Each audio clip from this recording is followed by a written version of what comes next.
Livre de Jarom, chapitre 1. Les Néphites gardent la loi de Moïse, espèrent en la venue du Christ et prospèrent dans le pays. Beaucoup de prophètes travaillent à garder le peuple sur le chemin de la vérité. Moins 399, moins 361 avant Jésus-Christ.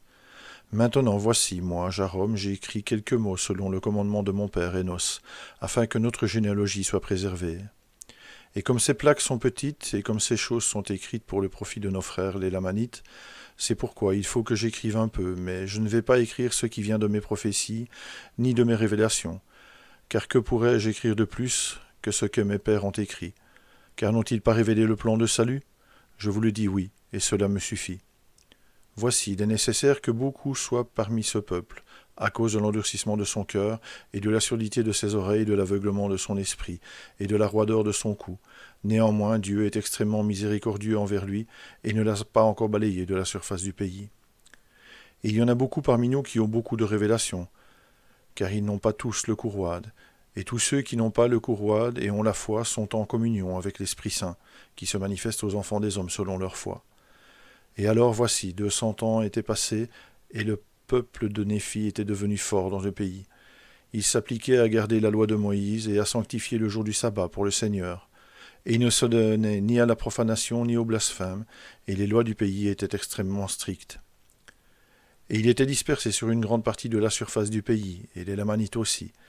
Et ils étaient extrêmement plus nombreux que ceux qui étaient Néphites. Et ils aimaient le meurtre et allaient jusqu'à boire le sang des bêtes. Et il arriva qu'ils vinrent de nombreuses fois nous livrer bataille, à nous les Néphites.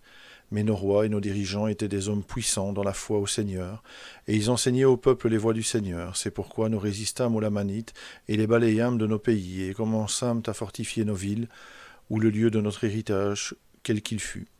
Et nous nous multipliâmes extrêmement, et nous répandîmes sur la surface du pays, et devînmes extrêmement riches en or, et en argent, et en choses précieuses, et en beaux ouvrages de bois, en bâtiments, et en machines, et aussi en fer et en cuivre, et en airain et en acier, faisant toutes sortes d'outils de toute espèce pour cultiver la terre, et des armes de guerre, oui, la flèche à la pointe acérée, et le carquois, et le dard, et le javelot, et tous les préparatifs de guerre. Et comme nous étions ainsi préparés à rencontrer les Lamanites, ils ne prospérèrent pas contre nous.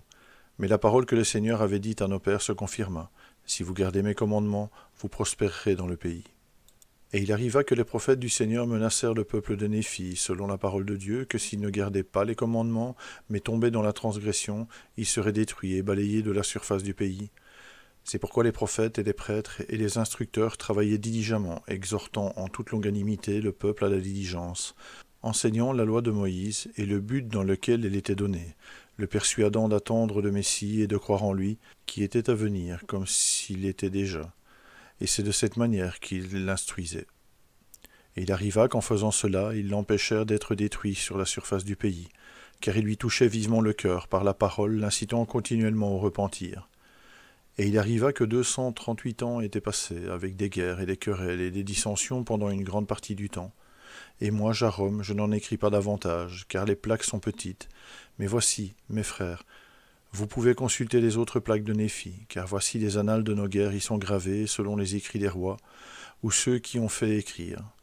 Et je remets ces plaques entre les mains de mon fils, Omni, afin qu'elles soient gardées selon les commandements de mes pères.